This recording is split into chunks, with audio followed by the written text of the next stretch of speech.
Welcome to Basic Education. Let's learn together.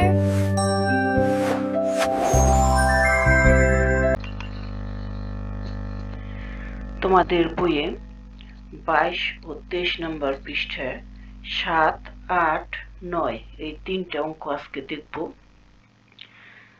7 নম্বর প্রথমে দেখছি মাহমুদ সাহেবের মাসিক বেতন 35,000 টাকা।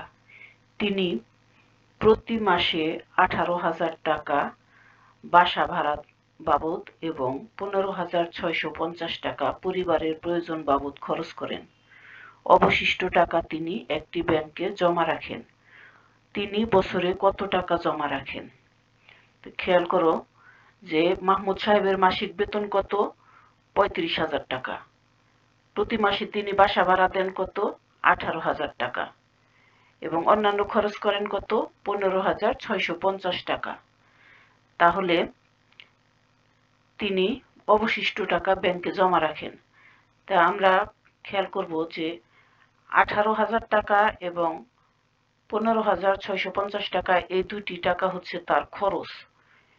এখন তিনি মাহমুদ সাহেবের মাসিক বেতন কত দেওয়া আছে? 35,000 টাকা। তিনি প্রতি মাসে কত টাকা খরচ করেন? 18,000 টাকা এবং 15,650 টাকা। এটা তিনি মাসে খরচ করেন। খরচ করার পরে যা বাকি থাকে সেটা হচ্ছে তার এক মাসের জমা। তাহলে 18,000 টাকা এবং 15,650 টাকা এই দুইটা যোগ করলে কত হয়? 33,650 টাকা। তাহলে তিনি প্রতি মাসে জমা করেন 35,000 বিয়োগ 33,650 টাকা। তাহলে দুইটা বিয়োগ করলে কত হয়? 1,350 টাকা। এই টাকাটা তিনি এক মাসে জমা করেন। তাহলে এক বছর সমান কত মাস? 12 মাস। তাহলে বছরে তিনি জমা করেন বা 12 মাসে জমা করেন 1,350 গুণ 12 টাকা সমান 16,200 টাকা। এই টাকা তিনি বছরে জমা করেন। তাহলে এই হচ্ছে আমার 1 নম্বর অঙ্ক। এখন আমি 8 নম্বর অঙ্ক দেখছি। 8 নম্বর অঙ্ক হচ্ছে একটি পানির ট্যাঙ্কে প্রতি মিনিটে 7 লিটার পানি ঢুকে এবং 3 লিটার পানি খরচ হয়। 12 মিনিট পর ট্যাঙ্কটিতে কত লিটার পানি জমা হবে? খেয়াল করো যে 1 মিনিটে পানি ঢুকে কত লিটার? 7 লিটার। খরচ হয় কত লিটার?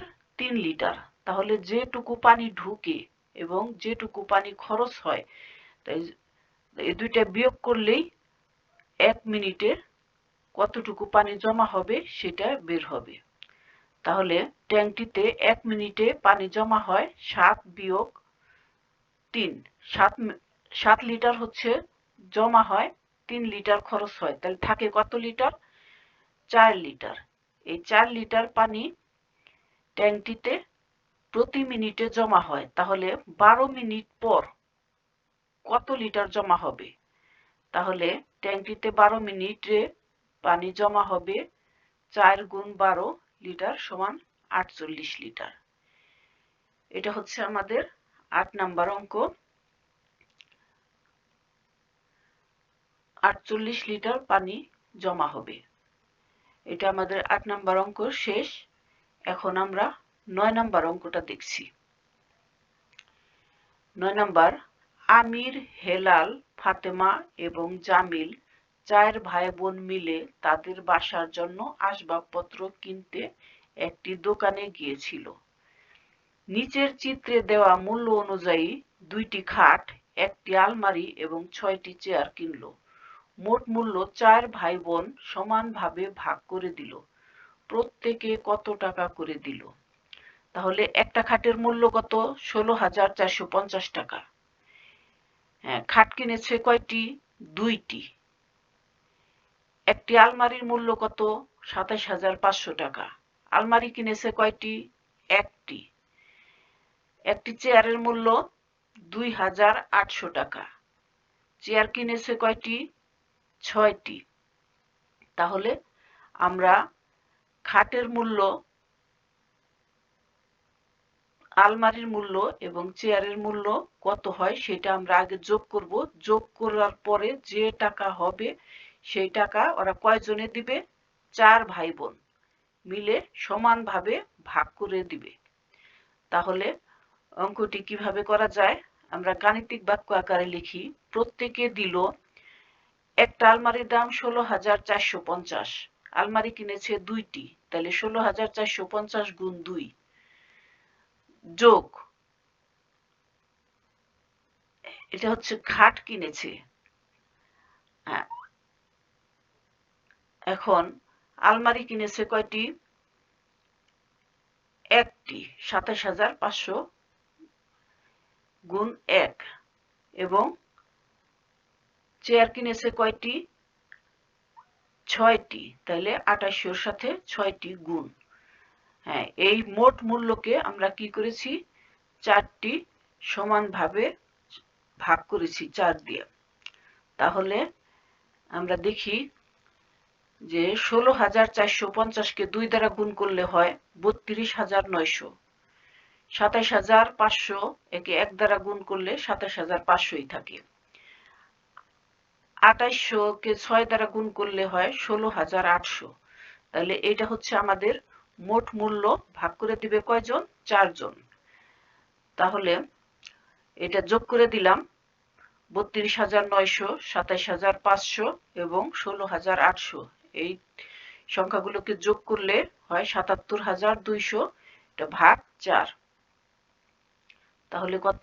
19,300 টাকা। ওরা প্রত্যেকে কত করে দেবে? 19,300 টাকা করে দিবে। তো এই অঙ্কটা আমরা অন্যভাবেও করতে পারি। প্রত্যেকে 19,300 টাকা করে দিল। এই অঙ্কটা আমরা অন্যভাবে করতে পারি। যেমন একটি খাটের মূল্য 16,450, 2টি খাটের মূল্য 16,450 গুণ 2, 32,900। একটি আলমারির মূল্য 27,500, একটি চেয়ারের মূল্য 2800 টাকা, 6টি চেয়ারের মূল্য, তাহলে 2800 গুণ 6 সমান 16,800 টাকা।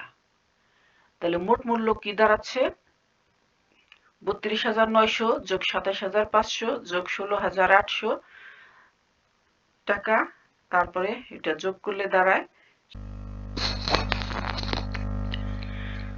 তাহলে মোট মূল্য ওরা 4 জনে ভাগ করে দিবে।